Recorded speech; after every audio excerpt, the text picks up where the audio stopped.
अड़ंगकेल से जब हम होके आ गए तो अगले दिन हमें केल से वापस निकलना था मुजफ्फराबाद के लिए। रात को वहाँ बारिश भी होती रही थी तो सुबह धूप निकलने के बावजूद भी बड़ा मज़ेदार मौसम था।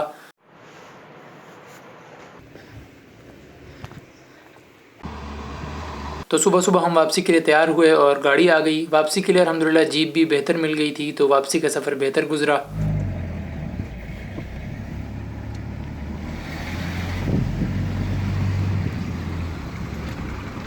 जीप के ड्राइवर साहब भी मकामी थे और पढ़े लिखे भी महसूस हो रहे थे तो रास्ते में अब्बू के साथ गपशप भी लगाते रहे। सर सड़कें बनवाई थी उस वक्त ना, तो उसके बाद ये ज़लज़ला आ गया, उससे बस यहाँ की पैदाइश हो, अबाइदाद यहाँ रहे हों सर, लोगों के साथ अलग क्या रिश्तेदारी है। रास्ते में ड्राइवर साहब बताते रहे कि कैसे सर्दियों में बर्फ़बारी की वजह से ये सारी रोडें बंद हो जाती हैं और कई कई दिन तक आमदोरफ्त मुमकिन ही नहीं रहती। ये लगे दरमियान में एक जगह रुक के चश्मे से आने वाला पानी भी पिया और बोतलों में भी भर के अपने साथ रखा। और जिस आबशार पे जाते हुए हम रुके थे उस पे वापसी पे भी थोड़ी देर रुके।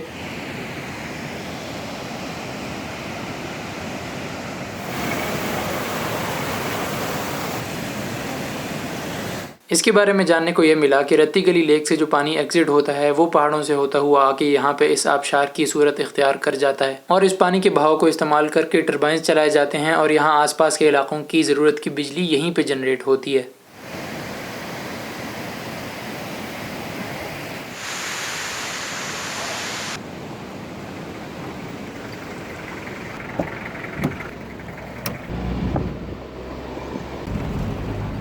मछली का क्या चक्कर है, मछली कहीं भी नहीं मिल रही पूरे इलाके में, मछली नहीं कहते ये ट्राउट है। तो इसी तरह इन कच्चे पक्के रास्तों पे चलते चलते हम पहुँच गए शारदा।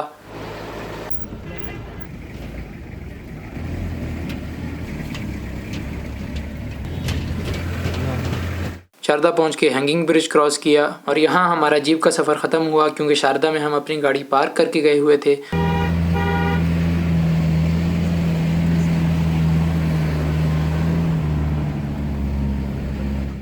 तो अब हमने अपनी गाड़ी पे शारदा से मुजफ्फराबाद तक का सफ़र शुरू किया। जाते हुए हमें मुजफ्फराबाद से शारदा एक दिन लगा था और शारदा से केल हम अगले दिन गए थे, यानी मुजफ्फराबाद से केल तक पहुंचने में हमें 2 दिन लगे थे। लेकिन वापसी पे हमें एक ही दिन में केल से शारदा और फिर शारदा से मुजफ्फराबाद पहुंचना था। नीलम वैली की रोड पे चलते हुए कभी दरिया आपके बहुत करीब आ जाता है और कभी रोड की हाइट दरिया से बहुत ज़्यादा बढ़ जाती है। कभी आप बिल्कुल पथरीले और मिट्टी वाले इलाके से गुजर रहे होते हैं तो कभी आप पानी के ऊपर बने हुए छोटे छोटे ब्रिजेस को क्रॉस कर रहे होते हैं।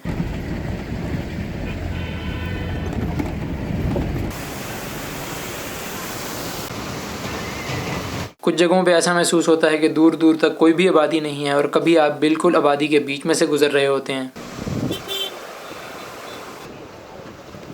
कई स्पॉट्स पे आपको रोड के दूसरी तरफ पहाड़ों के ऊपर से पानी के छोटे छोटे चैनल्स आते हुए नज़र आ रहे होते हैं जो कि नीचे जाके दरिया में गिर रहे होते हैं। वो भी एक खूबसूरत नज़ारा होता है।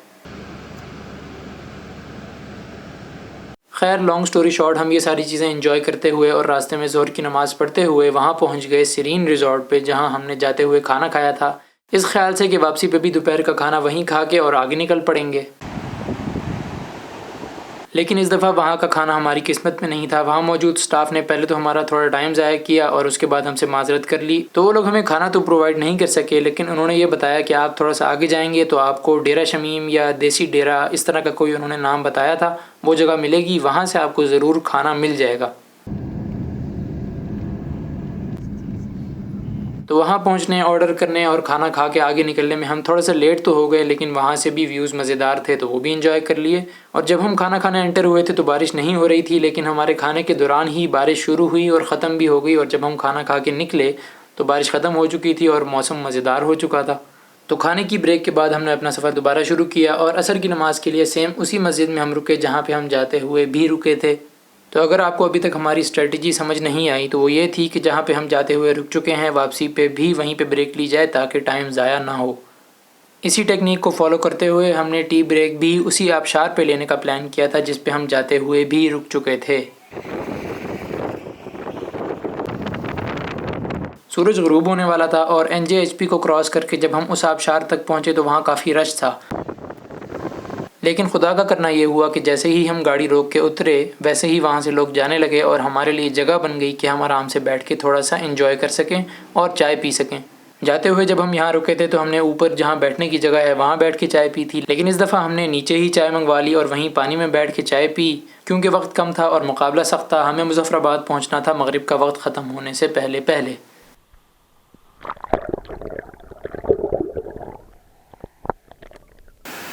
हेलो फ्रेंड्स, चाय पी लो, गरम है गरम है।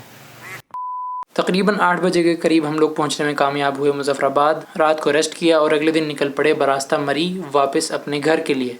जुम्मा 7वां दिन ट्रिप का और वापस जा रहे हैं। अल्हम्दुलिल्लाह बड़ा अच्छा ट्रिप रहा, गुड पोटेंशियल। और फ़िलहाल मैं ड्राइव भी कर रहा हूँ, कश्मीर में ड्राइविंग का एक्सपीरियंस भी हो जाएगा। हाँ तो भाई 10:30 बजे हम मुज़फ़्फ़राबाद छोड़ के जा रहे हैं वापस पिंडी। कुलचे लेने रह गए हैं बस। मुज़फ़्फ़राबाद से कोहाला ब्रिज तक मुझे ड्राइविंग करने की ऑफ़र हुई, जिसे मैंने मौका गनीमत जानते हुए एक्सेप्ट कर लिया कि आखिर मैं ये कह तो सकूँगा कि वहाँ मैंने भी ड्राइविंग की थी।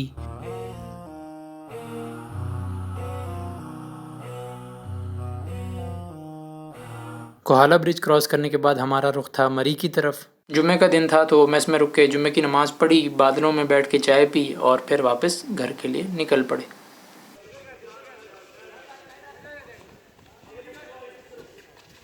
और यूँ हमारा ट्रिप जो हफ़्ते के दिन शुरू हुआ था जुम्मे के दिन बख़ैर खूबी अपने अख्ताम को पहुँचा, अल्लाह के फ़ज़ल से, अल्हम्दुलिल्लाह।